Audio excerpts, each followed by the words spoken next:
نبی پاک صلی اللہ علیہ وسلم نے فرمایا عمر ایسی بات نہیں بلکہ نماز کا وقت ہو گیا ہے۔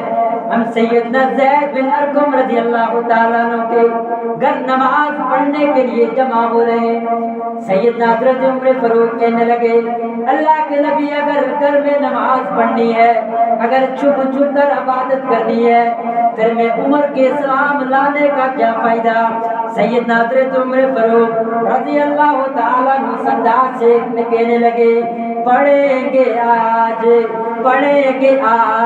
کعبہ میں برو کے جس کی طاقت ہو۔ کہ اللہ کے نبی آج بیت اللہ کے اندر جا کر کے ہم نماز پڑھیں گے، اگر کسی کے اندر کوئی طاقت ہو ضرورت ہو آ کر کے روک لے۔ پڑھیں گے آج کعبہ میں برو کے جس کی طاقت ہو، میرے سلام لانے کا کیا فائدہ؟ کیوں چھپ